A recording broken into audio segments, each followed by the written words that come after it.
Chegamos a mais um momento de umas pequenas reflexões que temos como tema: fazei o que ele vos disser.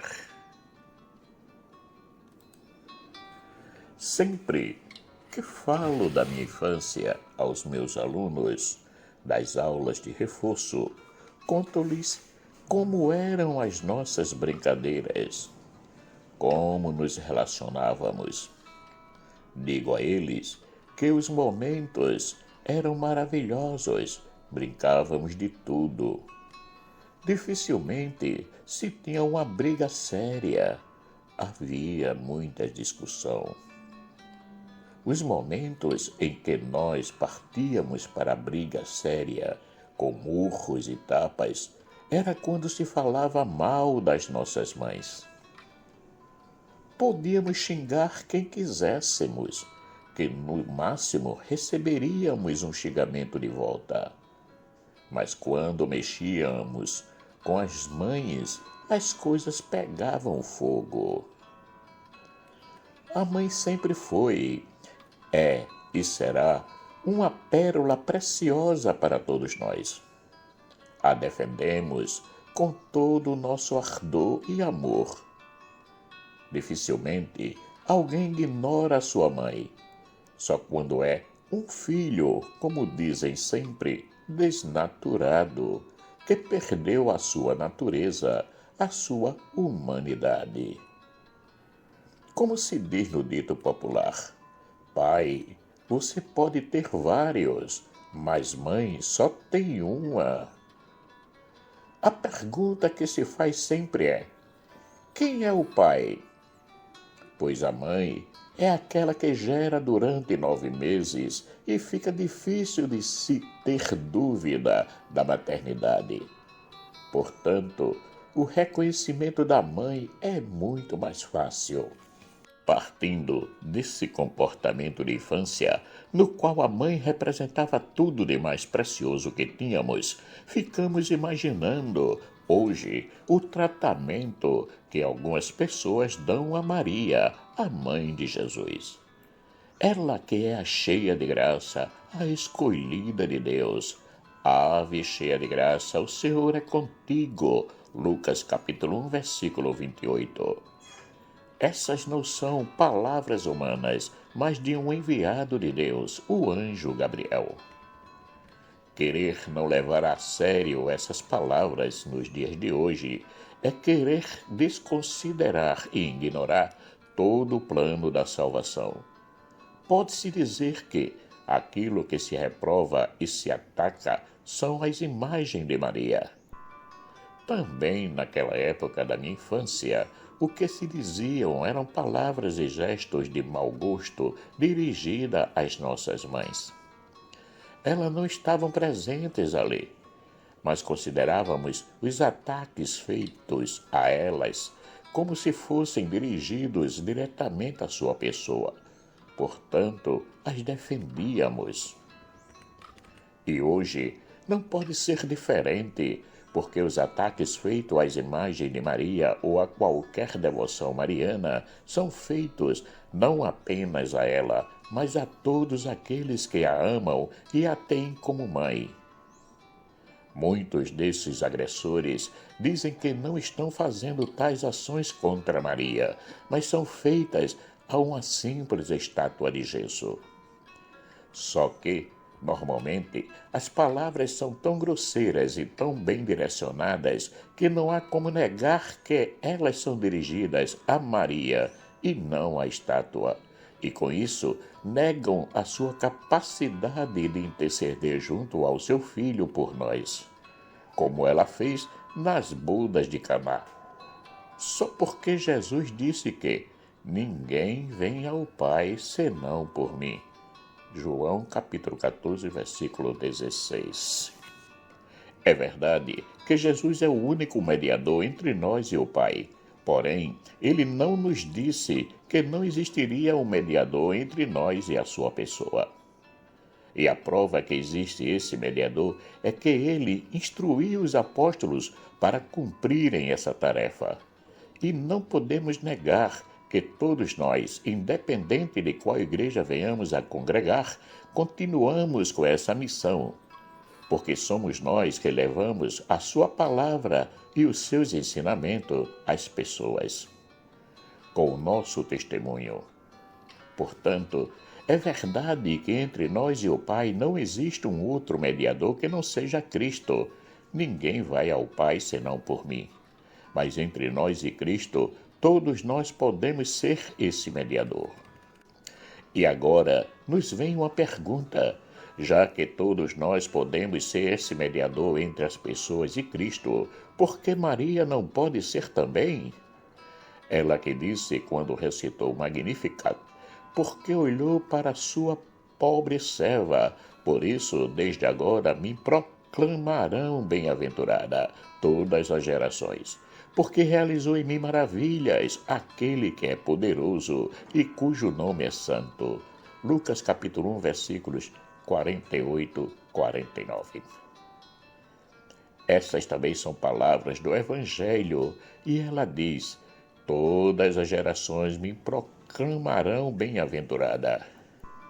E nós, homens e mulheres de hoje, fazemos parte desta geração, ou não? Ou nos achamos que somos maior do que ela, mais privilegiados? Se nos achamos assim, vamos olhar para Maria e aprender com ela como se deve viver para poder atrair o olhar de Deus sobre nós. Porque olhou para a humildade de sua serva. Não foi um homem qualquer que olhou para as qualidades de Maria. Foi o próprio Deus. Portanto, quem somos nós para querer desmerecer essas qualidades que Deus lhe deu? Quem procura desmerecer as qualidades de Maria e ignorar essas palavras do Magnificat quer ser maior que o próprio Deus. Humildade é a palavra-chave para viver bem e com coerência os ensinamentos de Cristo, que está contido em todo o Evangelho e não em uma parte que nos convém, para que possamos justificar as nossas ideias e escolhas. Como foi dito antes, ela foi a escolhida por Deus para ser a mãe de Jesus e recebeu dele todas as graças que hoje alguns de nós, homens e mulheres, simples mortais, não queremos aceitar. Em nenhum momento, Jesus desfavoreceu a sua mãe, e a começar pelas bodas de Caná. No seu diálogo com Maria, Jesus procura mostrar a ela que ainda não tinha chegado a sua hora. Mas ela, mesmo entendendo o que ele lhe disse, falou àqueles que estavam servindo: fazei o que ele vos disser. João capítulo 2, versículo 5. Essa é a mesma mensagem que Maria nos dirige hoje. Para ela, o importante é seguir o seu filho, é estar na vontade de Deus. Ela era bem consciente que, mesmo sendo a escolhida, a predileta por Deus, não podia substituir o seu filho na missão salvífica. Mas querendo agir em favor dos necessitados e vendo que naquele momento da festa era preciso fazer alguma coisa, vai e intercede junto a Jesus para salvar a cerimônia de casamento, para que não viesse a se tornar um peso para os noivos por causa da falta de vinho. O que iriam dizer os convidados quando realmente faltasse o vinho? Ia ser um desastre. Ela, naquele momento, como nos dias de hoje, intercede por todos junto a seu filho e coloca todos nós nas mãos dele, que sejamos cristãos ou não. No templo, quando ela vai encontrá-lo após uns dias de procura e escuta dele essas palavras: por que vocês estavam me procurando? Não sabiam que eu devia estar na casa do meu pai? Lucas capítulo 2, versículo 49. Ela não fica se questionando sobre o que ouviu, mas a Escritura diz que ela guardava tudo no coração. Sua mãe, porém, guardava todas essas coisas em seu coração. Lucas capítulo 2, versículo 51. Muitas coisas pensamos que entendemos e compreendemos, porém ficamos nas dúvidas e aí partimos para o confronto, para a discussão. Deus é amor, é ternura, é misericórdia, é também compaixão, como nos diz Paulo em 1 Coríntios capítulo 13, versículo 7. Tudo desculpa, tudo crê, tudo espera, tudo suporta. E Maria vivia tudo isso. Ela nos ensinou com o seu jeito de ser, que nós católicos chamamos de um jeito mariano de ser, porque é um jeito que não se altera diante das dificuldades e adversidades. É uma atitude que transmite paz e harmonia. Quando Jesus iniciou a sua vida pública, Maria o acompanhou sempre, mas nunca procurou tirar proveito de alguma coisa. Sempre esteve ali no silêncio, humilde serva do Senhor. Ela sabia da missão do seu filho, procurou apoiá-lo em tudo, nas alegrias e nos momentos de dor. Sofreu junto com ele todos os maltratos e descasos, todas as incompreensões, calúnias e difamações, sem amolecer-se um só instante. Chegou até aos pés da cruz, viu toda a crueldade que fizeram com o seu filho, mas manteve-se de pé. E Jesus, vendo a fortaleza daquela mulher, que era sua mãe, diz ao discípulo que amava.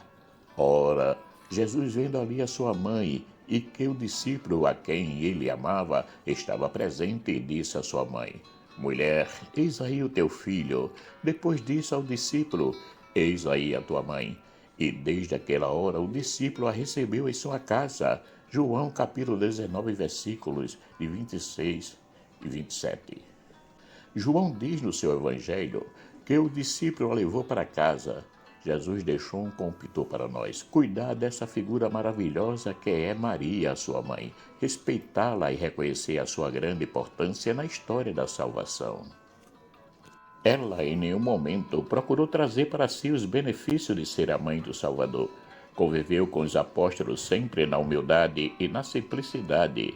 Maria foi a primeira discípula de Cristo, aquela que o seguiu fielmente, não fugindo de nada, mesmo sabendo que iria sofrer muito nessa caminhada.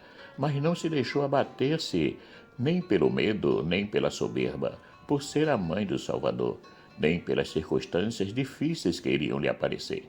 O que importava para ela era a fidelidade aos chamados, primeiro a ser a mãe do Emanuel, o Deus conosco, e segundo, ao discipulado de Cristo. Se alguém quer vir após mim, negue-se a si mesmo e tome cada dia a sua cruz e siga-me. Lucas capítulo 9, versículo 23. E isso, ela não foi só um exemplo, mas um testemunho a ser seguido. Nos mostrou que podemos também ser verdadeiros discípulos de Cristo. Oxalá, se todos nós, seres humanos, entendêssemos Maria não como mais uma discípula de Cristo, mas como a discípula de Cristo, o nosso relacionamento com ela seria outro. Ela nunca irá nos abandonar, porque uma verdadeira mãe nunca abandona os seus filhos. E ela é a nossa mãe.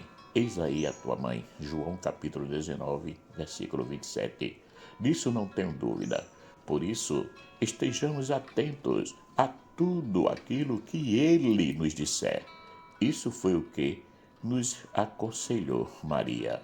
Marcos Laurentino.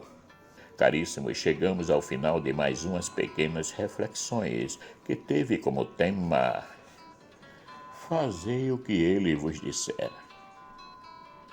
Agradeço a todos aqueles que já se inscreveram no canal e peço para que compartilhem essas reflexões para que possa chegar a mais pessoas.